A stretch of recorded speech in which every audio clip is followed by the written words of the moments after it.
We are going to learn certain exceptions. इसको exceptions बोला जाएगा to section 40A subsection 3. So what section 40A subsection 3 was saying? That if any payment by way of cash of more than 10,000 is made to a person in a day, then then that expenditure would be disallowed. आपको अपना profit calculate करते वक्त वो expense minus करना allowed नहीं है. अभी उसके एक्सेप्शंस देखेंगे कि वैसे कौन से केसेस हैं जहां पे ये डिसअलाउंस अट्रैक्ट नहीं होता है. मतलब अगर आप कैश पेमेंट करते भी हो 10,000 रुपए से ज्यादा तो भी चलेगा, प्रॉब्लम नहीं है. तो आप जब भी कोई लोन लेते हो है ना, फ्रॉम अ बैंकिंग इंस्टीट्यूशन और फाइनेंशियल इंस्टीट्यूशन, तो इसमें दो पोर्शन है. एक प्रिंसिपल पोर्शन और दूसरा इंटरेस्ट पोर्शन. तो इसके लिए 10,000 वाला लिमिट एप्लीकेबल है.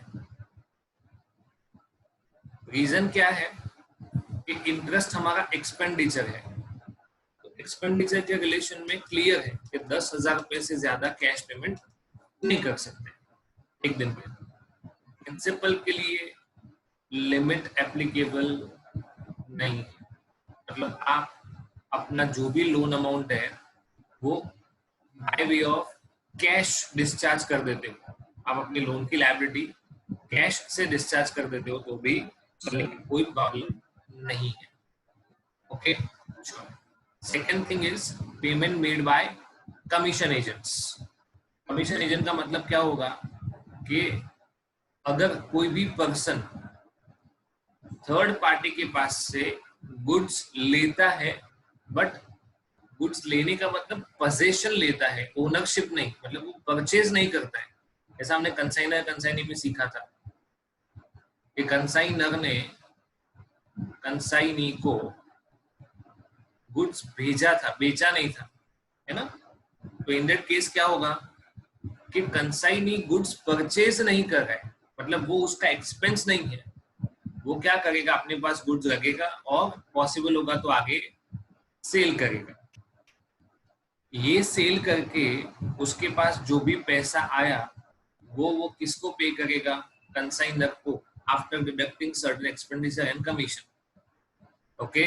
तो इन दैट केस अगर ये कंसाइनी पूरा का पूरा पेमेंट कैश में करता है तो भी चलेगा, बिकॉज वो पेमेंट उसका एक्सपेंडिचर नहीं है. कंसाइनी कभी भी गुड्स परचेज नहीं करता है, वो गुड्स को अपने पास रखता है, पोजीशन में रखता है और आगे बेचने की कोशिश करता है. इन that case also if consignee makes entire payment that is more than 10,000 in a day in cash, that also will be allowed. उसमें कोई disallowance attract नहीं होगा. Okay. Then there are certain, अभी देखो इसमें गुड्स के रिलेटेड पेमेंट होगा तो कंडीशन एप्लीकेबल नहीं है, बट कमीशन के लिए यस एप्लीकेबल है.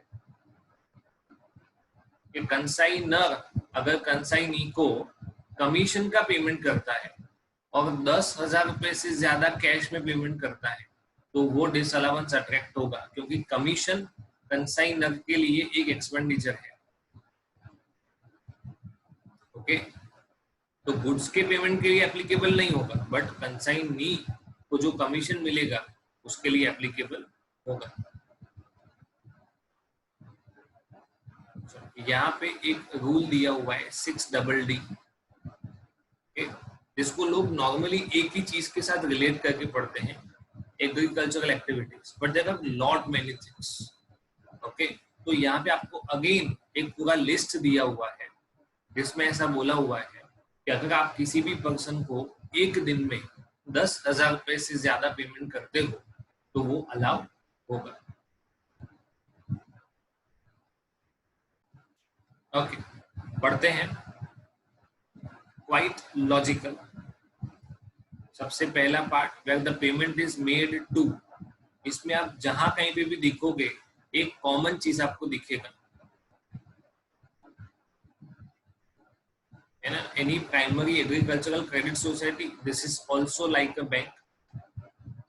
और LIC को अगर आप कैश में देखो, ये लाइफ इंश्योरेंस है, अगर at the same time general insurance होगा तो नहीं चलेगा, उसके लिए कंडीशंस पड़ेंगे आगे। LIC कैश में पे हो सकता है, ओके, जनरल इंश्योरेंस कैश में पेमेंट करना अलाउड नहीं, ओके। तो यहाँ पे सारी बैंक्स आ गई, चलो उसके बाद पेमेंट किया गवर्नमेंट को in the form of tax और पेनल्टी और एनीथिंग एल्स, तो भी चलेगा। 10,000 रुपये से ज्यादा कैश में। इधर वापस बैंकिंग चैनल्स हैं, देखो, letter of credit, telegraphic transfer, book adjustment, bill of exchange made payable to a bank, payment of credit card payment, क्योंकि अल्टीमेटली आपका पैसा बैंक में जा रहा है, तो दैट इज फाइन। मान लो कि मेरा बिजनेस है और मुझे डेली 30-40,000 का कैश आता है और मैं बैंक में डिपॉजिट करने जाता हूँ, तो उसका कोई प्रॉब्लम नहीं। I can not insist every customer to make electronic payment only. तो ये सारी चीजें हैं। देखो इसमें एक मैंने जो मेन पार्ट बताया था एग्रीकल्चर वाला, एनिमल हस्बेंड्री, फिश और fish product, products of horticulture और एपीकल्चर, ओके। तो इनके कल्टीवेटर को ग्रोवर और प्रोड्यूसर, देखो ये कल्टीवेटर ग्रोवर और प्रोड्यूसर है, तो यहाँ पे ट्रेडर नहीं है। तो मेरा बिजनेस ट्रेडिंग का है, ओके, और मैं गुड्स बेचता हूं या खरीदता हूं।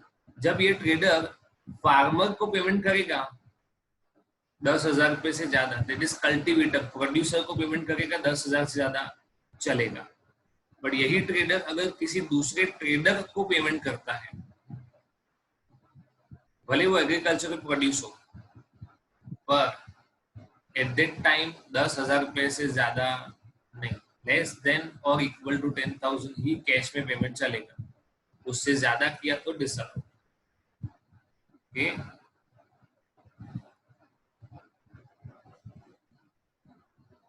चलो फिर आप कॉटेज इंडस्ट्री के लोगों को पेमेंट कर रहे हो, you have purchased something from the persons who are doing business of मतलब वो कॉटेज इंडस्ट्री चलाते हैं, जैसे बोलते हैं ना स्मॉल बिजनेस, माइक्रो लेवल पे जो बिजनेस चलाते हैं, और जो लोग बिना इलेक्ट्रिसिटी का यूज किए प्रोडक्ट बनाते हैं, होता है हैंडीक्राफ्ट में ज्यादातर, उन लोगों को अगर आप 10,000 रुपये से ज्यादा कैश में पेमेंट करोगे तो चलिए। तो मैंने कल ये समझाया था कि आपको किसी ऐसी जगह पेमेंट करना पड़ रहा है जहाँ पे बैंक नहीं है, या जिस दिन पेमेंट करना पड़ रहा है उस दिन बैंकिंग फैसिलिटीज अवेलेबल नहीं है, और पेमेंट उसी दिन करना नेसेसरी है, तो 10,000 से ज्यादा कैश में चलेगा। आप किसी भी एम्प्लॉय को, any payment is made to an employee और legal representative of such employee, किस चीज के कनेक्शन में पेमेंट हो रहा है, रिटायरमेंट, रिट्रेंचमेंट मतलब उसको निकाला जा रहा है, रेजिग्नेशन वो खुद निकल रहा है, डिस्चार्ज और death of such employ, okay. तो ये 5 सर्कमस्टेंसेस है। टाइप ऑफ पेमेंट कौन सा है, ग्रेजुइटी, रिट्रेंचमेंट, कॉम्पनसेशन और any other similar terminal benefit. तो आप यहाँ भी 10,000 रुपये से ज्यादा कैश में पेमेंट करोगे तो चलेगा, बट 50,000 से ज्यादा नहीं। More than 10,000 allowed, but not more than 50,000, okay.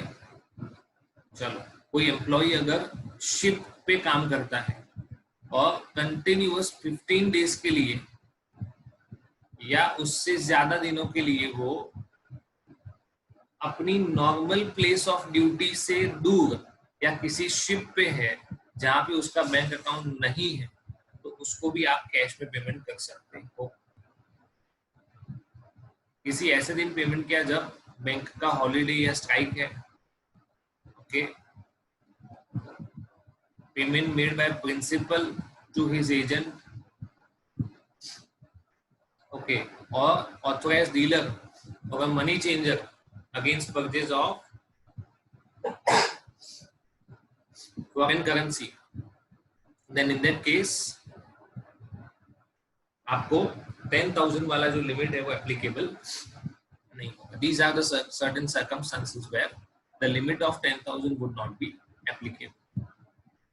Okay, तो ये था आपका सेक्शन 48(3). हमने दो सेक्शन पढ़े 40 कैपिटल ए में, 48(2) जो रिलेटिव्स को या एसोसिएट्स को अनरीजनेबल पेमेंट करने पे डिपेंडेंट था, और 48(3) कैश पेमेंट के डिसअलाउंस पे डिपेंडेंट था. Now 48(7) is dependent upon gratuity. Okay, ये आपको काफी डिटेल में सेक्शन दिया हुआ है, पर इसका अगर बेसिक मीनिंग पढ़ेंगे तो वो इतना ही है कि आप हर साल, है ना, मतलब आपका जो भी एम्प्लॉय है उसको एक साल वो खत्म करता है. हमने ग्रेजुएटी वाले चैप्टर में देखा था, सैलरी वाले चैप्टर में, कि अकॉर्डिंग टू द एक्ट आपको एवरी ईयर 15 डेज का या हाफ मंथ का ग्रेजुएटी पे करना पड़ता है. ओके, बट वो अभी नहीं होता है, mostly at the time of retirement. और ग्रेजुएटी भी उन्हीं लोगों को मिलता है जो कंटिन्यूअस 5 इयर्स तक जॉब करते हैं, है ना. ये कंडीशन भी हम लोगों ने पढ़ा था सैलरी वाले चैप्टर में. ओके, आप रिवाइज करोगे तो आपको याद आ जाएगा. अब इन दैट केस आपको नहीं पता है कि आपका एम्प्लॉय 5 साल रहने वाला है कि नहीं रहने वाला, यू डू नॉट. बट अगर वो 5 साल रहा तो आपको उसका ग्रेजुएटी पे करना पड़ेगा. उसके लिए आपको एवरी ईयर उसका प्रोविजन तो करना ही पड़ेगा. You will have to make provision of gratuity every year.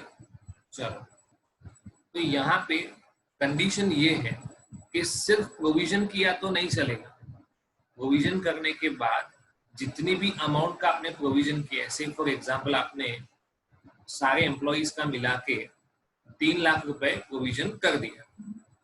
Okay, तो आपको ये 3 लाख रुपए किसी ग्रेजुएटी फंड में डिपॉजिट करना पड़ेगा,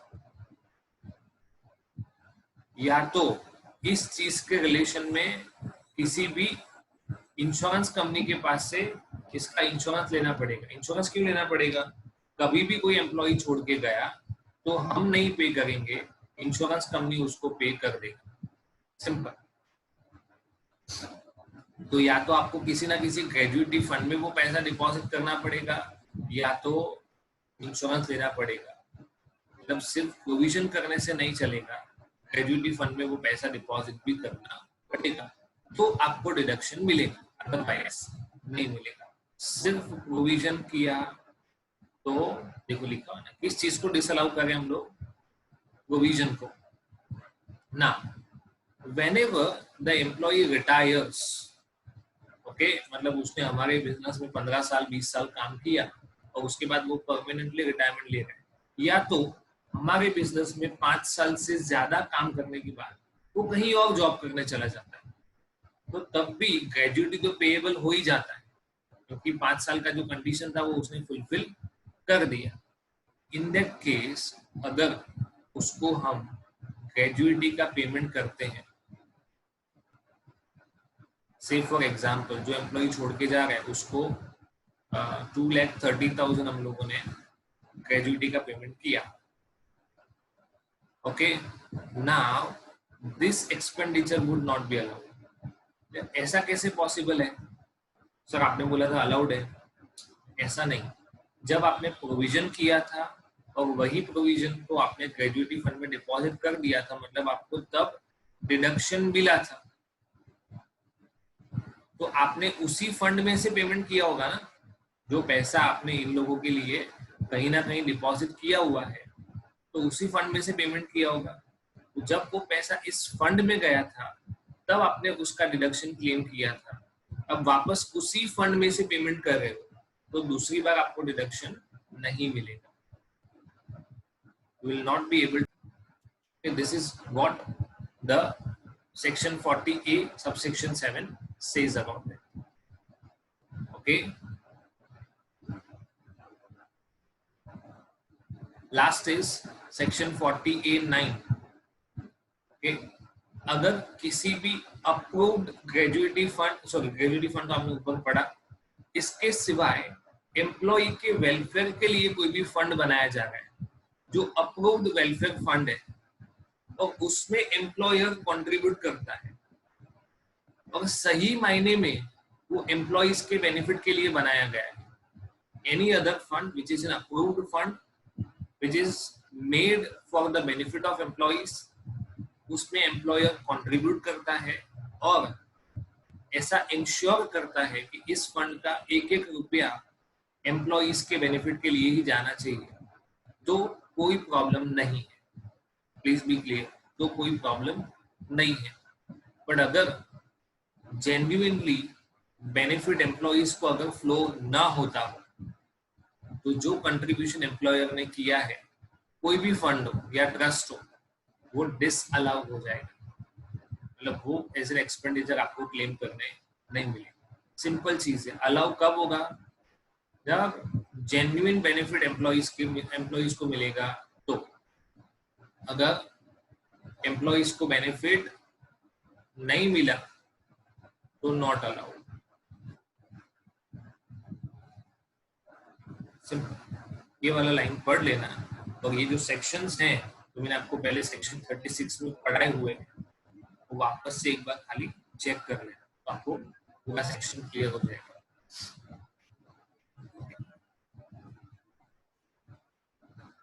profits chargeable to tax. Profits chargeable to tax का मीनिंग क्या होगा? हमने अभी तक सेक्शन 30 to 36 में क्या पढ़ा था? 37 में कि कौन से एक्सपेंडिचर अलाउड होंगे, एडमिसिबल डिडक्शंस. ओके. उसके बाद section 40A, 1A, 40B. Okay. फिर 40 capital A subsection 2, 40 capital A subsection 3, 40 capital A subsection 7. उसमें पढ़ा कि क्या इनएडमिसिबल है. तो कौन से दो पार्ट पढ़े? एक एडमिसिबल डिडक्शंस और दूसरा इनएडमिसिबल डिडक्शंस. ओके. हमने जब ये चैप्टर की शुरुआत की थी, तो मैंने आपको 4 चीजें बताई थी कि आपका जो भी net profit according to your accounting profit होगा, उसमें आपको क्या क्या चेंज करना है. तो inadmissible deductions, admissible deductions, inadmissible incomes, admissible incomes. Okay. ये सारी चीजें हमें देखनी होती थी. 2 पार्ट हमने खत्म कर लिए. कौन सा? इनएडमिसिबल डिडक्शंस और एडमिसिबल डिडक्शंस. अब आगे पढ़ेंगे एडमिसिबल इनकम्स. कौन सी ऐसी इनकम है जो शायद आपने अकाउंटिंग में ऐड नहीं की है, पर अकॉर्डिंग टू इनकम टैक्स आपको ऐड करना पड़ेगा. You will have to add the income to the profit. Okay, that is section 41. Profits chargeable to tax, admissible incomes. Okay. So, number 1, remission or cessation of trading liability. It is quite simple. अगर मुझे मेरे creditor को 50,000 रुपए देना है, I am supposed to make payment of 50,000 rupees to my creditor, but I say that I will make payment of 40,000 only. Remaining 10,000 are gone. मैं नहीं payment करूंगा. इसका मतलब मेरा सेविंग्स कितना हुआ?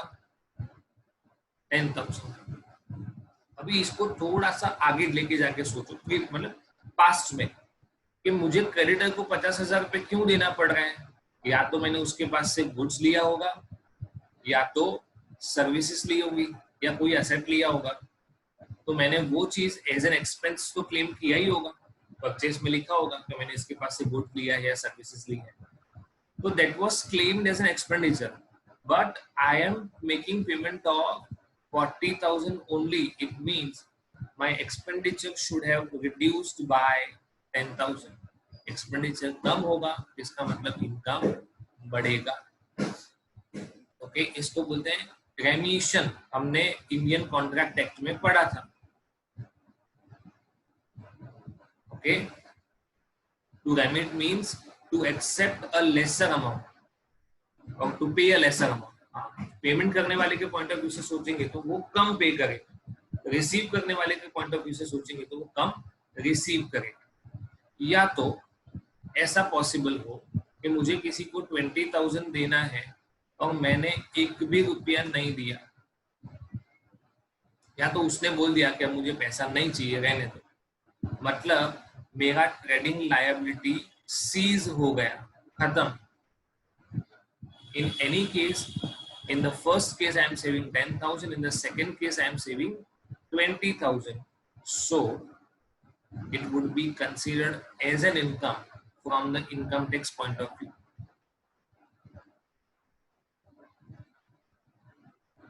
Okay, अभी देखते हैं क्या लिखा हुआ है, please be clear.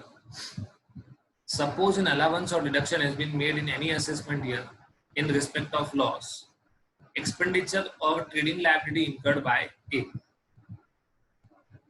Subsequently, if A has obtained, whether in cash or in any manner whatsoever, any amount in respect of such loss or expenditure of some benefit in respect of such trading liability by way of remission or cessation thereof, the amount obtained by A or the value of benefit accruing to him shall be taxed as income of that previous year.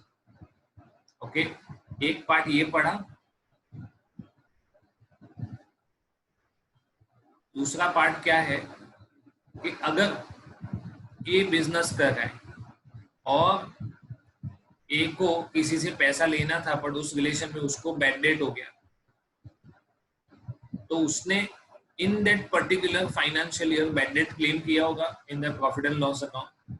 अब कुछ time के बाद ए वो पैसा recover कर पाता है, मतलब जो डेटर था वो सामने से पैसा देने आता है, तो उसको हम बोलेंगे bad debt recovered, will call it bad debt recovered. Okay, तो जब आपको बैड डेट हुआ था तब आपने लॉस क्लेम किया था, अब बैड डेट रिकवर्ड है तो आपको इनकम शो करना पड़ेगा, you will have to show income. Is it okay? You will have to show bad debt recovered as income.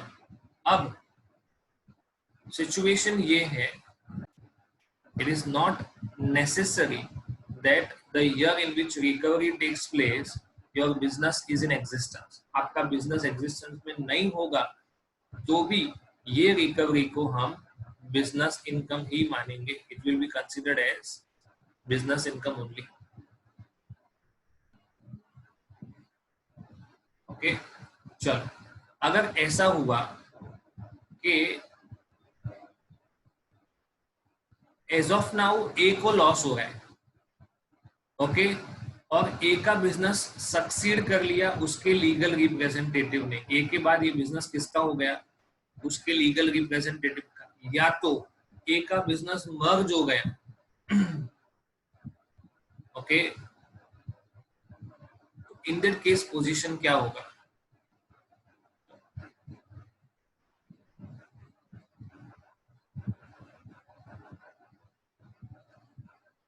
तो ये लाइन लिखा हुआ देखो, in such a case the successor will be liable to be taxed in respect of such benefit. Simple है, ए का सन है उसको मिला, ए का बिजनेस मर्ज हो गया, ए का प्रोफेशन सक्सेस हो गया, मतलब सक्सेशन हो गया, तो जो भी सक्सेसर है उसके लिए भी ये इनकम टैक्सेबल हो जाएगा, any amount of bad date recover.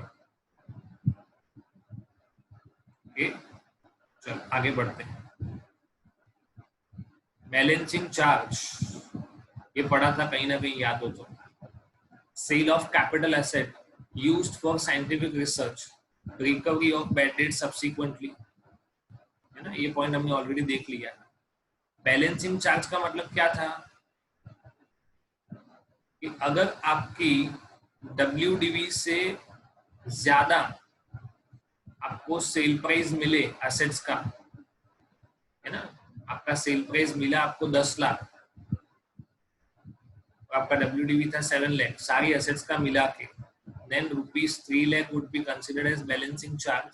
ये था पावर जनरेटिंग अंडरटेकिंग के केस में, power generating, power transmission, okay, उस केस में हमने ये पढ़ा था।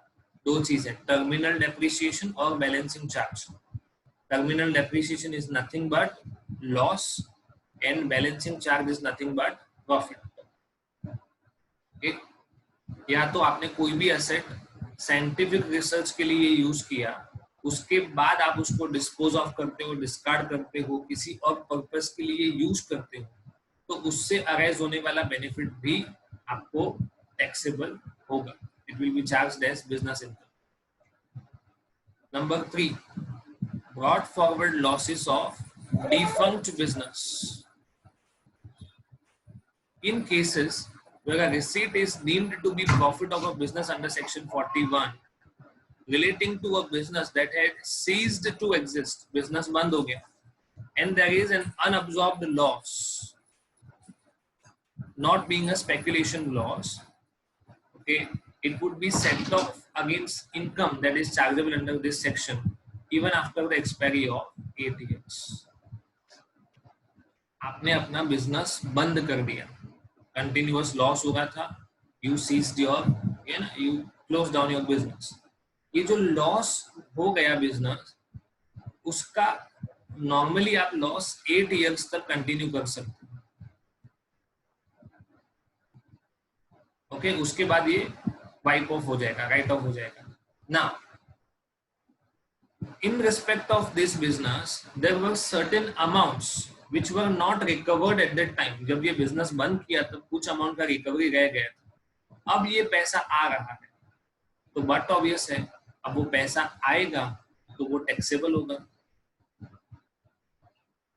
प्रोविजन ऐसा लिखा हुआ है, एम्बेडेड रिकवरी होगा तो टैक्सेबल होगा। बट आपका मान लो कि 5 लाख रुपए रिकवर हुआ और आपका लॉस था 7 lakh, and you would be eligible to claim this loss of 7 lakh against this taxable income of 5 lakh। मतलब अभी भी आपका लॉस कितना रहेगा, 2 lakh। Actually you would not be liable to pay tax। Changes in the rate of exchange of currency, ऐसा होता रहता है, ऑब्वियस है। आपने कोई चीज जो फॉरेन करेंसी में डील किया है, आइदर परचेज और sale, can be goods, it can be services, it can be asset. Okay, तो अगर उसके रिलेशन में कुछ लायबिलिटी है या कुछ रिसीवेबल है, आपने बेचा होगा तो आपको पैसा मिलेगा, और आपने खरीदा होगा तो आपको पे करना है। ये ट्रांजेक्शन कौन सी करेंसी में होता है? मोस्टली यूएस डॉलर्स में। अभी कुछ केसेस ऐसे हुए हैं जहां पे इंडियन गवर्नमेंट ने स्ट्रिक्टली ऐसा इंसिस्ट किया है कि हम इंडियन रुपये में ही पेमेंट करेंगे। अगर पेमेंट इंडियन रुपये में होने वाला है तो कोई प्रॉब्लम नहीं है ना, तो फ्लक्चुएशन नहीं होता है। बट अगर फॉरेन करेंसी में पेमेंट करना है then there are bound to be fluctuations, daily होता है ना। तब अगर आपका लायबिलिटी बढ़ता है या कम होता है, या तो आपका रिसीवेबल बढ़ता है या कम होता है, how the same will be treated. Okay, इस सेक्शन में ये सारी बातें बताई हुई। ओके, इसमें स्पेसिफिकली किसके बारे में बात बताया हुआ है? Acquisition of asset, purchase of asset from a foreign country, मतलब ये इंपोर्ट का केस है। This is a case of import, यहाँ पे हमने क्या मंगवाया है? असेट। इस पर्पस के लिए business of profession, and due to a change in currency there is an increase or decrease in the liability, okay, then following changes will be required। क्या क्या चीज में चेंज होगा? एक तो आपका actual cost of asset change होगा, amount of capital expenditure on scientific research, okay, amount of capital expenditure incurred by a company for promoting family planning, and the cost of acquisition of a non-depreciable capital asset। लिखा है at the time of making payment the following values may be changed। इन चीजों को change करना पड़ेगा, मतलब आपकी liability या तो बढ़ेगी या तो कम होगी। आपने डील किया था लेट्स से 71 रुपीस पर डॉलर में, बट जब आपने एक्चुअल पेमेंट किया तब उसका प्राइस था 71.5, the rate was 71.5। तो क्या होगा? आपका लायबिलिटी बढ़ेगा बाय 0.50 पर डॉलर। तो आपको उतना कॉस्ट इंक्रीज करना पड़ेगा। या तो इनवर्स सिनेरियो है कि इसका रेट अगर 70 हो गया, then you are at gain of 1 rupee, तो ये आपका डिक्रीज ऑफ लायबिलिटी हो गया। In any case you will have to make changes in the respective asset. चलो आगे बढ़ते हैं।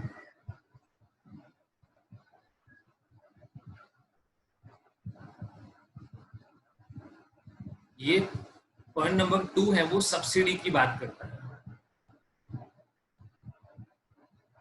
कि जब आपने कोई चीज समझो कि $1,00,000 में खरीदा, you purchased something worth $1 lakh, इसमें से 80,000 USD गवर्नमेंट ने पे कर दिया। 80,000 USD was paid by government, आपको सब्सिडी दिया है, और 20,000 USD आपका लायबिलिटी है। तो आपको जो भी एसेट के कॉस्ट में चेंजेस करना है वो इस चीज के रिलेशन में करना है।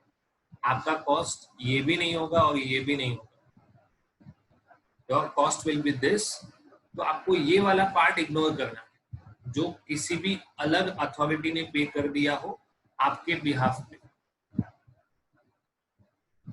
ओके, चलो तीसरा पॉइंट है, assessee has entered into a contract with the authorized dealer as defined in FEMA for providing with a specific sum of money, okay, to enable him to meet the liability। Simple है। तो अभी क्या है कि आपने hedging contract किया। What you have done is hedge. Hedge का मतलब क्या होगा, आपने अभी 70 रुपीज पर डॉलर के हिसाब से कोई भी चीज खरीदा है। You think that whenever I'll be making payment, the rate of dollar would be 74, so that you go with a dealer। आप किसी भी डीलर के पास जाते हो, एक काम करो,